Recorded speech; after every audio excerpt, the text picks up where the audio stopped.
Hello and welcome to my review of the Audi Q6 e-tron. The vast majority of YouTube reviews about this car are either launch time reviews by professional motoring journalists or basic overviews using Audi's media footage and AI generated voices. This video will be a bit different. I actually own this car and I've had it for almost 2 months now, including a trip from my home in Belgium to various places in England. And I'm pretty sure that I have things to show and say about the Q6 that you won't have seen anywhere else. This will be quite a long video, but I hope it will be worthwhile for anyone who's seriously considering buying this car.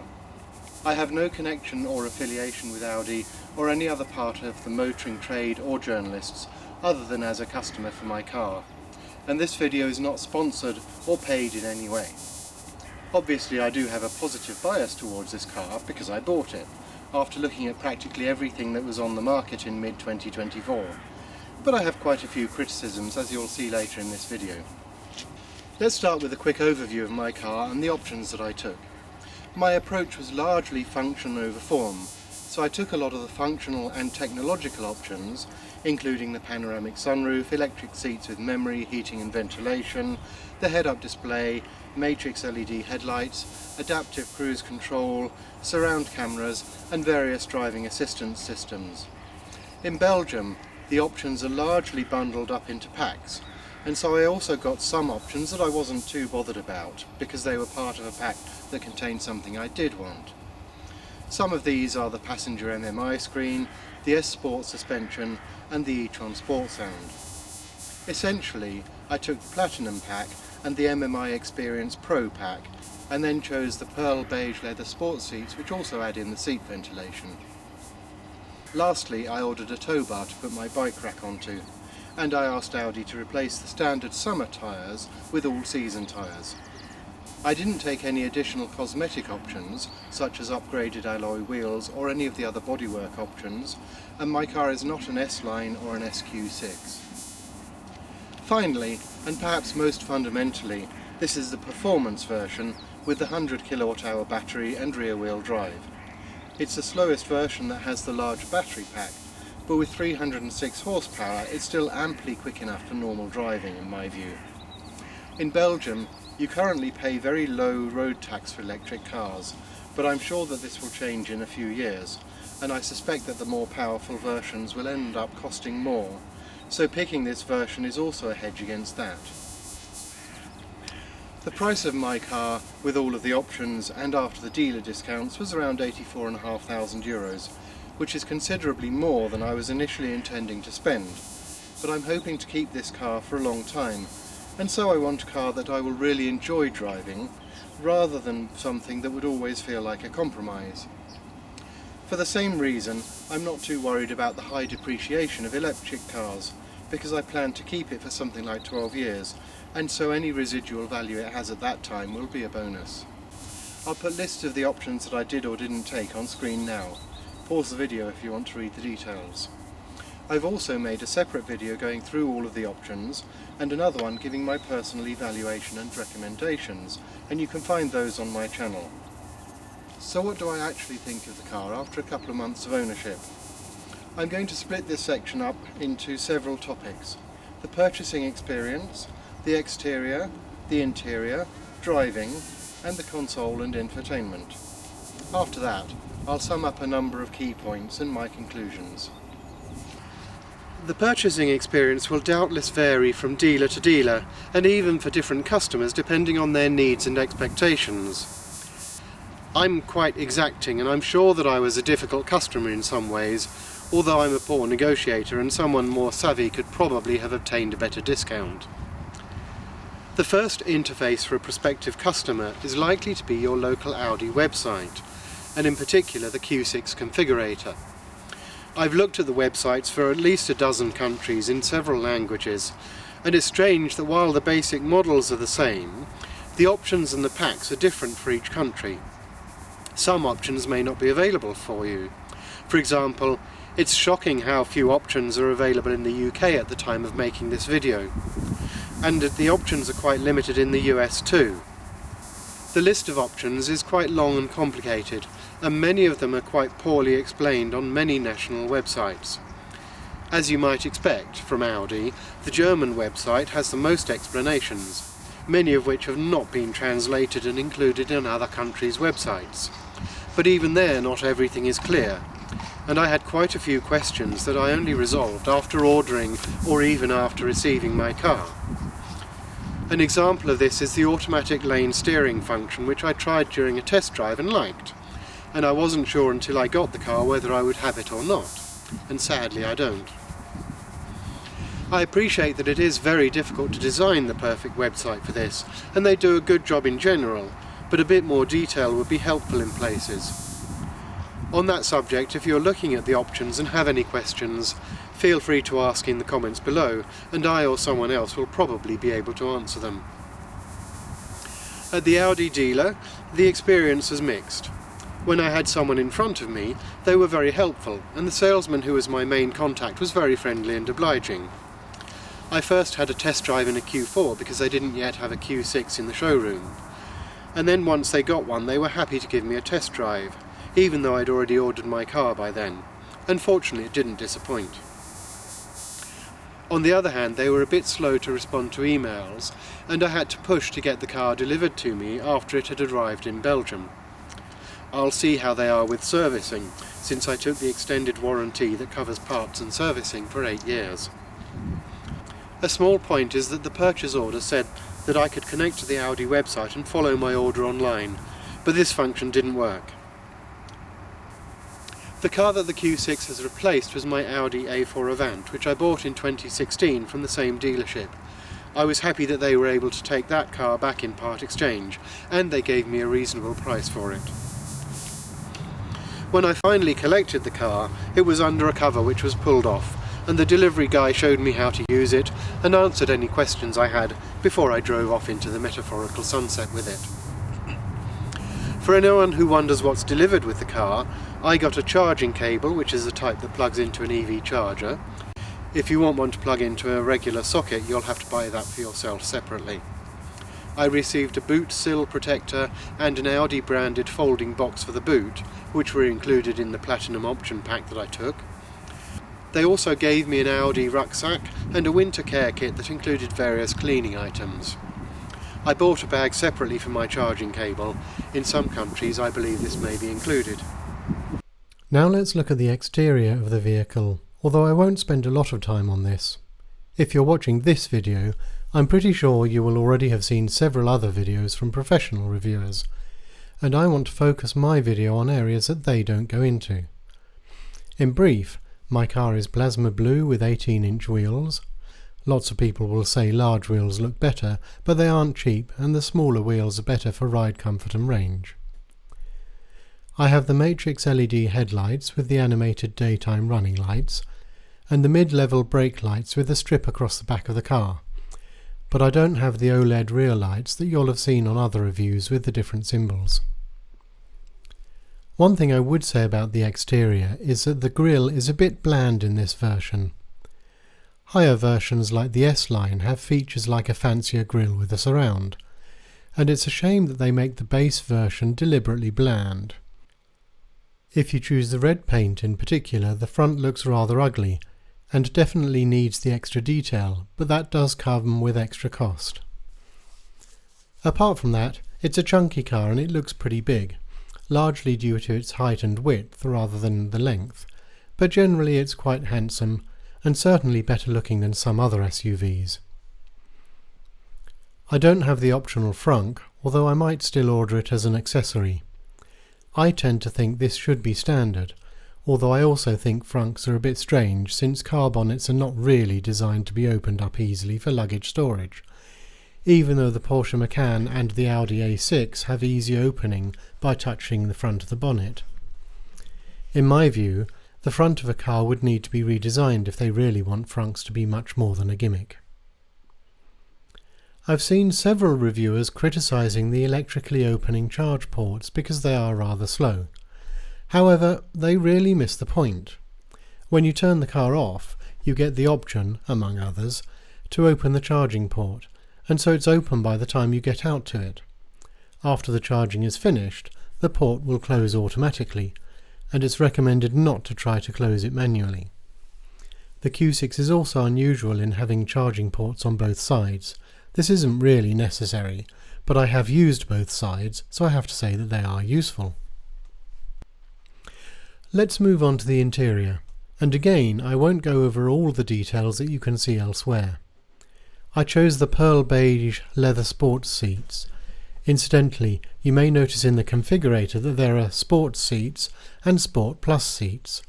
The main difference between the two is that the sport plus seats include the massage function, which I didn't really want. I find the seats to be very comfortable, and perhaps even more so in some of the other finishes, such as the microfiber one.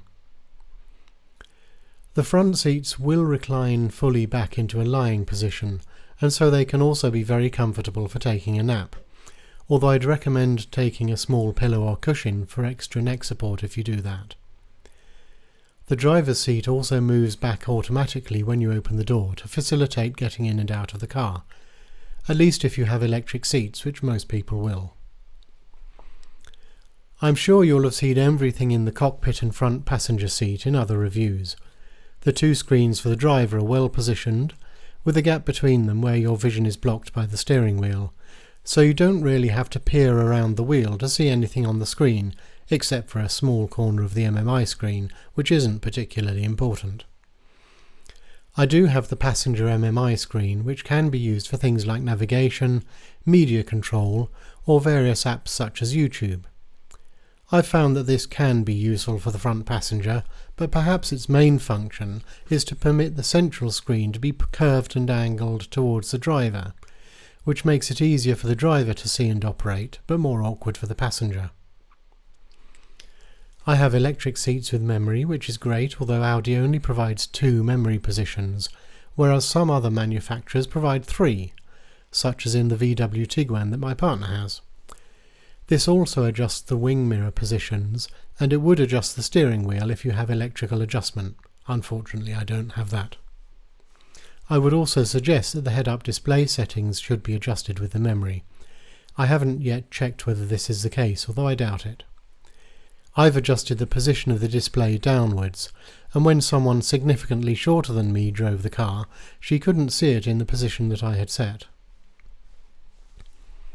The steering wheel is the upgraded Sport one, with a flattened top and bottom. This is quite nice actually, and I like having the corners to grip onto when I'm turning the car. The controls on the steering wheel are those one-piece plastic haptic buttons, which have come in for quite a lot of criticism. I did like the more traditional style of my old Audi with the roller wheels, but to be honest, it's not really an issue in use. I do, however, find it very strange that there are 2 positions on the left side which are unused, and this isn't because my car is lacking options. Even on a fully optioned car, these buttons are blank. Really, Audi, could you not find 2 more functions to put on there? A lot of car reviews nowadays focus on the number of physical controls versus what's on screen, and this is partly because Tesla has championed the approach of having virtually everything on the screen. As an aside, that's one of the main reasons why I didn't buy a Tesla. The Q6 has 3 stalks on the steering wheel, which will be familiar to existing Audi drivers. They're almost exactly the same as on my old A4, with the 2 main ones controlling the windscreen wipers, indicators and the high beam headlights, and the third one for the cruise control. You also have more buttons on the driver's door for the windows, headlights and fog lights, wing mirrors, seat memory and child locks, and of course the boot opener. Then in the middle there are a few buttons for key functions and a volume control. I like the big rocker switch for selecting the forward or reverse gears. It feels quite solid and good to use, although so far I keep getting it wrong when I'm switching between forward and reverse gears when I'm parking. I presume that will become second nature after a while though. The start-stop button should really just be named stop, because the car starts up and is ready to drive as soon as you get in and select D to drive.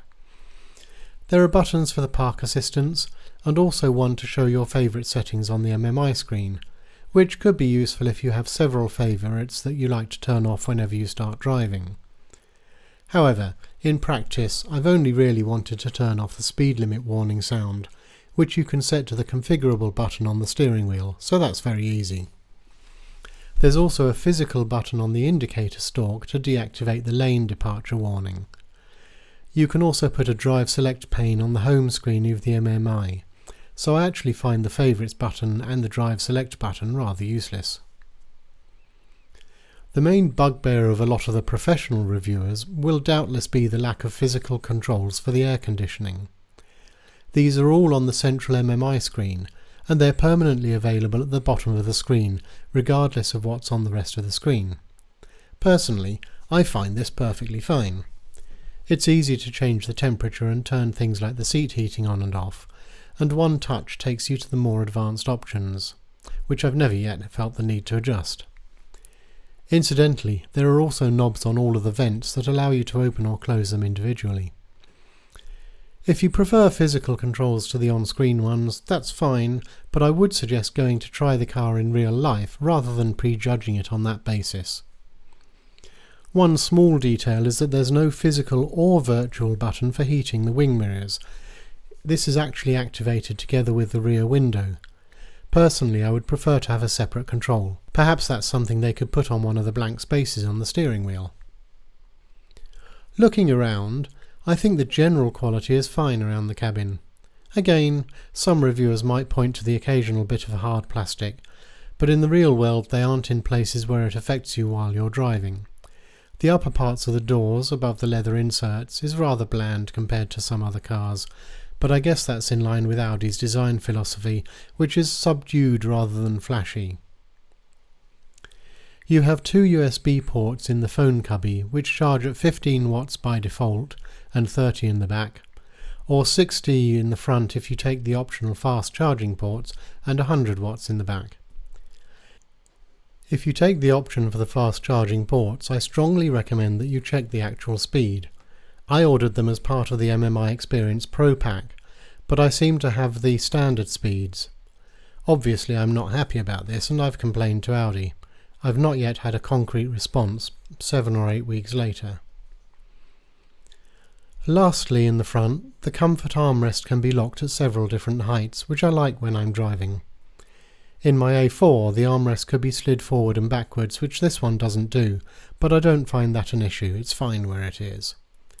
I would note though that the comfort armrest is an option, and I'd be quite unhappy if I didn't have it, so look out for that.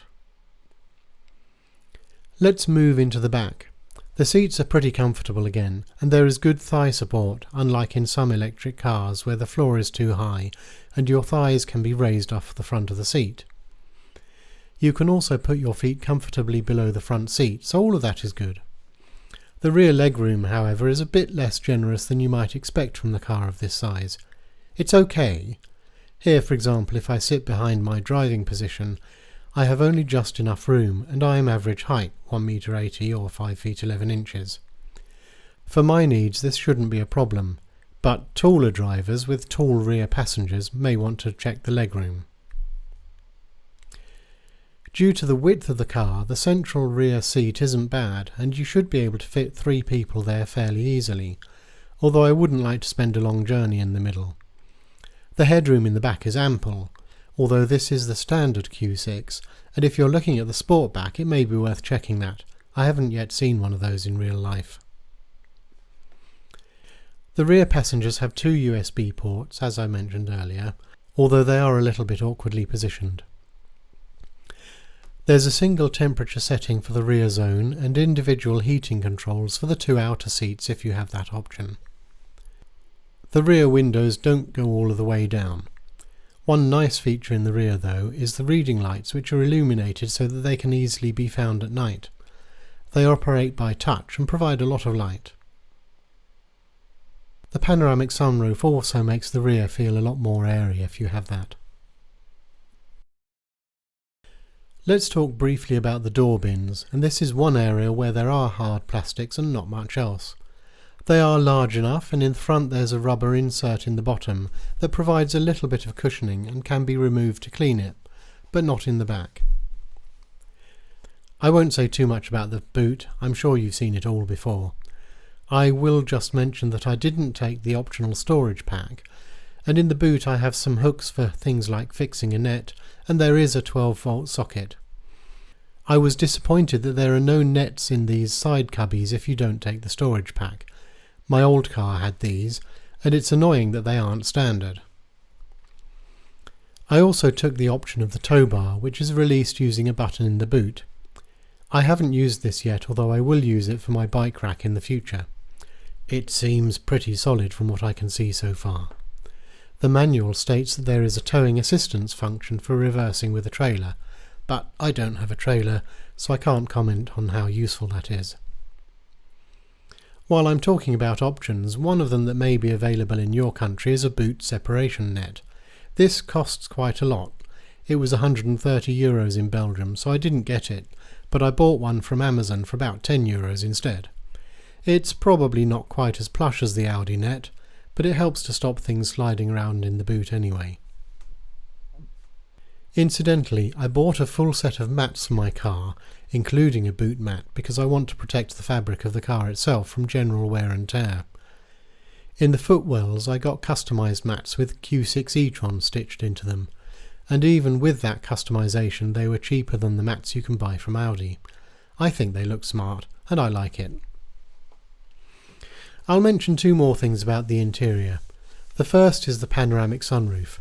This is operated by buttons above the windscreen, so it's another function that has physical buttons, although I've actually found it easier to use voice commands to tell the car to open or close it. The Q6 has a separate physical sun blind, unlike its new stablemate the A6, which has special glass that can be electrically switched between opaque and transparent. The special glass is fancier, but perhaps the sun blind is cosier when it's cold and dark outside. The Q6's sunroof also actually opens, which the A6's doesn't, so I guess you can pick which version you prefer. Although, as a side note, am I the only one who finds the A6 ridiculously expensive? The last point about the interior is the ambient lighting. This is an option, but it's one of the features that has received a lot of attention, especially the light bar under the windscreen. There are actually two sets of ambient lights, namely the aforementioned light bar, and then there are surface lights around the cabin, and you can choose different colours for the two types. As well as being decorative, the light bar includes quite a lot of functionality that provides information. Of course, as it's an option, this functionality duplicates other ways of delivering the information, but some of it is quite useful. For instance, if the car detects a hazard when you try to open the door, a section of it will go red and the car stops the door from opening. This also replicates the function of the blind spot monitor in the wing mirrors, which incidentally is very useful. The main light bar below the windscreen lights up to show when you're charging and what the charge level is at a glance, which is quite nice since you can see it from outside the car. I really like the ambient lighting. It was part of a pack that I didn't select at first, but I asked Audi to add it in a few days after my original order, and fortunately they were able to do that. Now I'll talk briefly about the driving experience. I won't say much about this because I don't have the experience of reviewing lots of different cars, so I'll just give my impressions as a regular driver coming from a petrol car. Generally, this gets an enthusiastic thumbs up from me. I find that driving an EV is even easier and more relaxed than driving an automatic petrol car. There's much less delay in response when you accelerate. The lack of engine noise and the very good sound insulation make it rather calming to be inside the car, and the various information and warning systems are actually quite helpful. Possibly with the exception of the speed limit warning, but that isn't very intrusive and can be easily turned off. Some of the technological options, like the head-up display and the light bar, play their part here by bringing any significant information straight to your attention, like the light bar turning red if the car detects a hazard, as I mentioned earlier. Visibility is generally excellent, as you would expect in an SUV. When you're parking the car, the surround cameras are extremely useful. The top-down view is perfect for parking in a car park, because you can see exactly where you are in relation to the lines between the spaces, and so you can easily park between them. I definitely recommend including the surround cameras in the options if you buy a Q6. There are 6 cameras in total, one in the front, one in the back, and 2 on the bottom of each wing mirror, facing forward and backwards. Incidentally, the right rear wing mirror in my left-hand drive car tilts downwards when reversing. Of course, you have the option of several modes of regenerative braking, 4 in total, ranging from no braking to full one-pedal driving. All of them work well, and it's just a matter of your own personal preference, and it's easy to switch between them if you want to change, for example between motorway and town driving. I would like to be able to set B mode as the default, as I do like the one-pedal driving setting. Now turn right. I noticed in the specs that the Q6 has a relatively large turning circle at 12.1 metres. This is quite big, although it's in the general ballpark for SUVs, particularly as there's no option for rear-wheel steering on the Q6. For reference, the Porsche Macan, which is basically the same car, has a turning circle of 11.1 metres if you take the optional rear-wheel steering. My previous car had a turning circle of 11.5 metres, but I haven't really noticed this one being difficult to manoeuvre. I think the sheer size of the car is more significant. It's about 10 centimetres or 4 inches wider than my old car, and that took me a couple of days to get used to. In terms of performance, I have the basic 100 kWh version with 306 horsepower. For me, as a regular driver, this is plenty. Compared to my old car's 190 horsepower, this feels brisk, despite its bigger size and weight. Audi quotes 6.7 seconds for 0 to 100 km per hour, and that's more than quick enough for normal driving. So as a normal driver, I'm very happy so far with the driving experience in my Q6 e-tron. I recommend though that you watch other reviews by professional reviewers too, who have more experience with different cars, although I do find that they tend to be overly obsessed with the 0 to 100 times, and I think for the majority of us that makes very little difference in normal driving once you go below 8 seconds or so. This section is a big one because there's a lot of technology in this car, particularly when it comes to the various displays. My car has all of the available displays. The main console and the central MMI screen are standard, but I also have the passenger display and the head-up display. They all seem to be good quality with high resolutions and good response to touch inputs. The navigation display in particular is lovely, although sometimes it's hard to pick out roads on the satellite map option. The overall layout with the 2 good-sized screens is great. It's a very modern design that works really well and was one of the major selling points for me. The passenger MMI screen is quite a cool feature, although I don't think you'll miss it if you don't have it. The head-up display, however, is great. This is the first car I've had with that, and I find it very useful, since you get all of the speed and navigation information there, as well as some other information like lane or distance warnings, a hold notification when the handbrake is applied, or maybe the holding brake since there's no handbrake as such, the set speed for the cruise control and the name of the music track when it changes. You can turn all of these on and off individually in the settings, and also adjust the brightness and position of the head-up display. There's a button on the steering wheel to turn it off completely too. Incidentally, if you prefer to use your phone for navigation, the head-up display will show navigation instructions coming through Android Auto. I've tested this with Waze and Google Maps. I presume it will work with Apple CarPlay and other navigation apps too, but that's all I've been able to test myself. I do have some criticisms about the interface, and I hope that Audi will continue to improve it, particularly as they are bringing out lots more models with the same console and interface.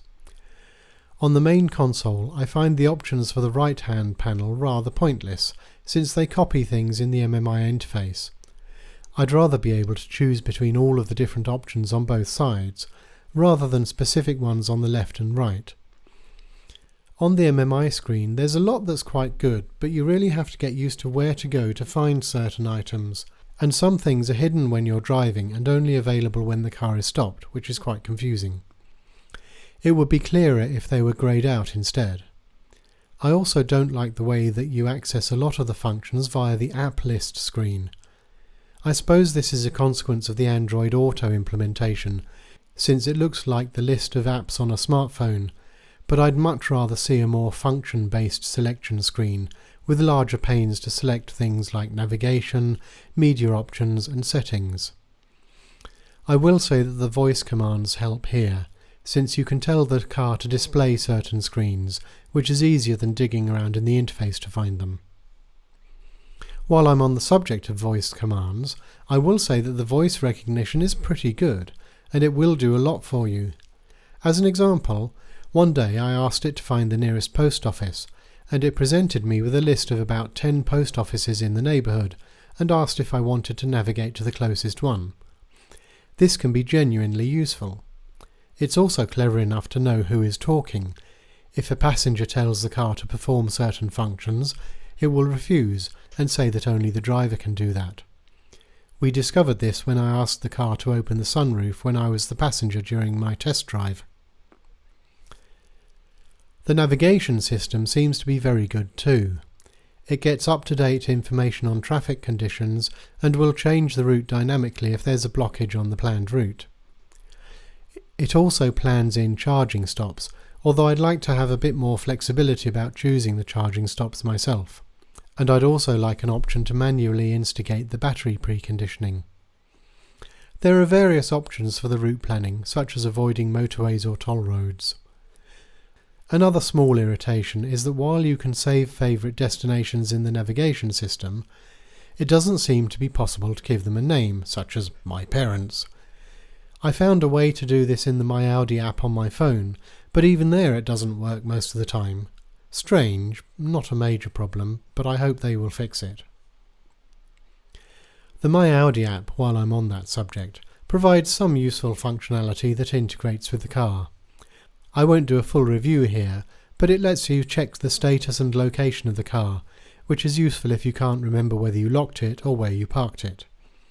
You can set navigation destinations and send them to the car, and you can turn on the climate control remotely so that the car is warmed or cooled before you get in. You can also program your next departure times, either in the car or in the app, to do this automatically. You can check the charging status and speed, and also view the owner's manual and the equipment and technical data of your car and all of the servicing information. Audi also tries to sell you some extra features via the app, which is a bit of a bugbear of mine since the ones that are available, which are visual themes and sound settings for the Bang & Olufsen speakers, should be included as standard in my opinion. There are various options for playing music, including digital radio, streaming from your phone, and various different apps such as Spotify. You can also play music directly from a USB stick, which is my second favourite option. The best option for me would be if you can upload music to the car's internal memory, but that doesn't seem to be possible anymore, even though I could do it in my last car. The interface for playing music from a USB stick is also rather basic and could do with some refining. In particular, if you set it to play all tracks randomly, it starts from the same place again every time you start the car, which is really annoying, as I then have to go several clicks into the menus and reactivate the shuffle option. The interface in my 2016 A4 was much better than this. Why has Audi gone backwards here? One feature of Android Auto is the possibility of installing additional apps. These are limited to ones that are selected and made available by Audi. There are a number of apps in different categories such as games, media players or weather apps. I don't know if the selection of apps varies according to your country. The categories include things like food and travel, productivity and messaging, media apps, games and weather, among others. One of these apps is the in-car office, which is one of the options, and this allows you to connect to a Google or Microsoft account to access your emails and calendar. I did once get this working with my Google account, but now when I try to log in again it doesn't work and I can't see how to get it working again, so clearly the software needs some improvement. Other apps in the productivity section include WebEx and Zoom to allow you to join phone conferences. There are quite a lot of settings for the various warning systems. You can also customize which apps are available from the quick access panel on the left of the MMI screen by dragging them from the app list. and you can also customize the list of favourites for the warning systems so that you can easily access ones that you want to turn off or adjust. Now I'm going to list a number of good and bad features of this car. My first list includes features of the Q6 e-tron that I think are particularly good, unusual or innovative. The second list is some bad points and some missed opportunities, or features that you will find in other cars but which aren't available in the Q6. So firstly, let's look at a number of good points of this car. I've already mentioned some of them during the review. There are a few more here. The Q6 has an excellent safety rating according to Euro NCAP, 5 stars, and with really high scores in some of the categories. It got one of the best scores achieved in 2024. From driving the car, I'm convinced that these systems will actually prevent quite a lot of potential accidents, which is great. The general driving experience is very good. The car is very quiet, responsive, and plenty powerful enough, even in the base versions. The driver's interface with the curved dual screens is mostly excellent. The screens are very smart and practical, great quality, nice and big but well integrated, and not looking like they're just stuck on the dashboard. The navigation display in particular looks superb. The head-up display is great. This is my first car with that and I definitely like it. You can adjust what's shown, the brightness, and the position and rotation of the display. I can confirm that navigation instructions from both Waze and Google Maps are also displayed in the head-up display if you're using Android Auto, although they don't show the big arrows that show you when to turn, which you get from the car's inbuilt system. The doors don't have stupid pop-out handles like many electric cars. Normal handles are much simpler, and I'm sure that the aerodynamic penalty is practically zero. The AI voice control is a great improvement on the voice control of my previous car, which I never really used. It actually works pretty well, and it saves you from having to dig around in the menus and take your eyes off the road. It's not perfect, but it is genuinely useful. There are dedicated physical buttons for quite a lot of things, including the shortcut buttons for the drive select and warning options. It's great that you can turn off the speed warning with one touch on a physical button. On the other hand, I actually like the aircon controls on the MMI screen. They're clear, always accessible, and easy to use. The passenger MMI screen is a cool feature.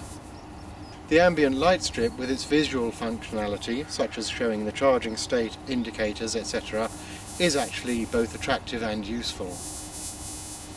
The fancy running lights, the headlights, and the OLED rear lights with the symbols are very good, although some of these are options. The side cameras and surround view are very useful, particularly when you're trying to park the Q6, as it's a pretty wide car. The rear seats are high enough from the floor that you don't feel like your thighs are angled upwards and not supported, like in a lot of electric saloon cars.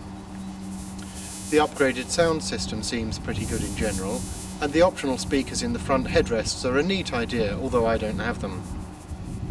There are some very expensive seat options that look really nice. They don't have the level of customization that you can get in Porsches, for example, but they are still a cut above the standard cars if you want to spend the money. There are surprisingly nice physical controls on the aircon vents. Finally, there's a space for the rear parcel shelf under the boot floor, although it's a bit awkward to get at, since you have to take out one of the plastic trays on the side, which seems wrong. I would have added the fast USB ports to this list if I'd actually got them, though I'd rather see them as a standard feature anyway. Now let's look at what I think are the main weak points or missing features in the Q6. Number 1 is the range and charging. The Q6 has a big battery. Most versions have 100 kilowatt hours with very fast charging capabilities and an impressive theoretical range. And in fact this point is not really specific to the Q6 but a reflection on electric cars in general, having switched from a petrol car. Reviews and range tests on YouTube will tell you that the range is so many 100 miles or kilometres, but usually they quote you the range from 100 to 0%. In the real world, you're advised not to charge the car over 80% most of the time, and you don't want to risk running out, so a realistic range is more like 70% of the maximum, and that maximum is probably 75% of the WLTP figures. That makes only just over 50% of what you may be led to believe. This, combined with the fact that major improvements are needed in public charging facilities, is a significant problem for EVs. When I went to England over the Christmas period, I charged at several different public chargers, and I never got anywhere near the full charging speed, even at so-called fast chargers rated at 300 or 350 kilowatts. This problem is not insurmountable, and if you can charge at home, which I can do most of the time, then it's great. But if you're considering your first EV purchase, go in with your eyes open. Secondly, the missing options. My car is missing the faster USB ports and the e-tron Sport sound, both of which are explicitly listed on the order form. I'm waiting for Audi to get back to me about these, even 7 weeks after I got the car, although I have subsequently seen that the Sport sound is only available on the Q6. In that case though, they shouldn't include it in the options for the regular Q6. The interface for playing music from USB sticks is rather poor, and the option to upload music to the car has been lost. I miss a general car status screen that I'd like to see, covering things like tyre pressures, battery health, levels of fluid, and any other items that are useful for the driver to know. Also on this topic, if any of the tyre pressures are out, you just get a very basic message saying that the tyre pressures are not all correct. It doesn't tell you what the pressure levels are, or even which tyre is affected. This is inexcusable for a premium brand. I think some of the options should be standard, particularly the frunk, the comfort armrest, the boot side nets and the fast USB ports. Also, the extras that Audi tries to sell you afterwards, the display themes and soundscapes, should really be included in the relevant option packs. This is miserly and unnecessarily complicates the selection of options. There's a lack of clever design options for rear passengers in particular. I'm thinking of things like the armrest in the new Renault Scenic, which has integrated tablet slots, or the fittings on the back of the rear seats in some BMWs to attach a tablet. The rear USB ports are also a bit awkwardly placed.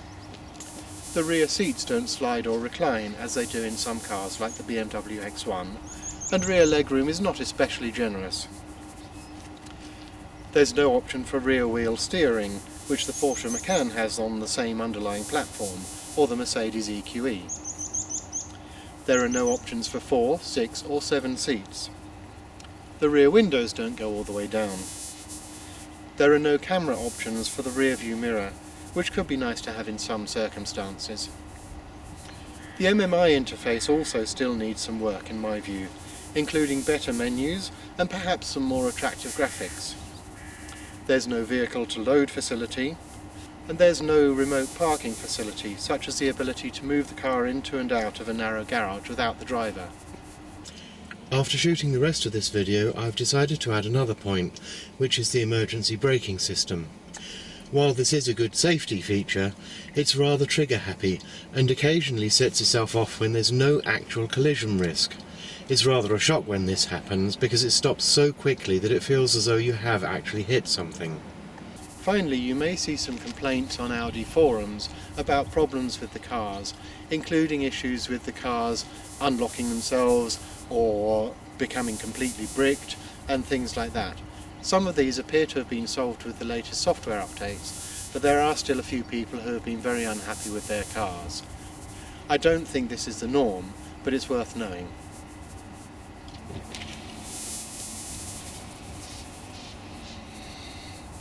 Like most cars nowadays, particularly those from premium brands, the Q6 has a lot of advanced features.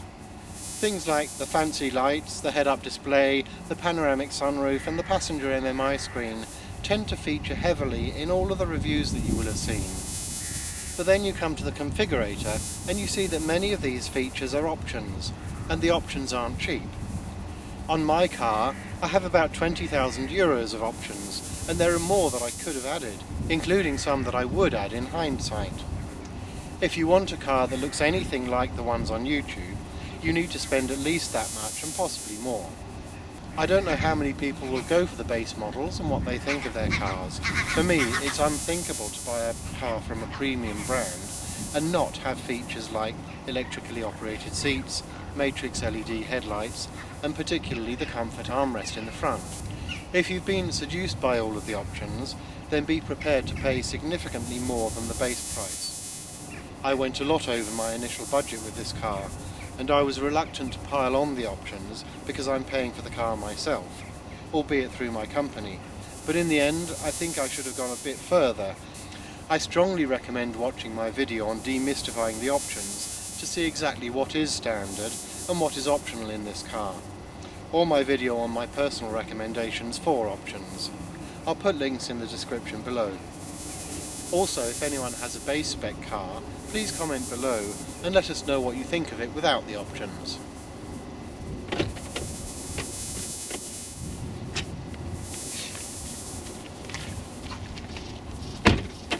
After all this, what's my conclusion? I've been pretty complimentary about some aspects of this car and quite critical of others. I've had the car for almost 2 months and I've driven a couple of thousand kilometres with it, and generally I do think it's a very good car. Most of the positive points on my list are ones that I appreciate, whereas most of the negative ones or missed opportunities, apart from the first few, are things that don't really bother me, but which I think are useful for prospective buyers to be aware of. Some of these could still be addressed through software updates or through a refresh of the model at some point during its lifetime. And in fact, the biggest issue about charging is really nothing to do with this car at all, but more about the public infrastructure for charging EVs. With hindsight, I'm still happy about my choice of car. I would have liked the options for the Adaptive Cruise Control Plus and the electrically operated steering wheel, but in the end these aren't major concerns. I love the interior, I really enjoy driving it, and it can easily do anything I could need. I think this is a great car for a lot of people right now. It is expensive, like any premium electric car, but hopefully prices will come down in the near future since battery prices are falling fast. The EV market is moving very quickly, and a lot of new models will arrive on the market in 2025. So I hope Audi won't rest on their laurels and will continue to improve the software and other features to keep this car competitive. Thank you for watching. I hope this has been useful. Please give the video a like and put any comments or questions below. Bye bye.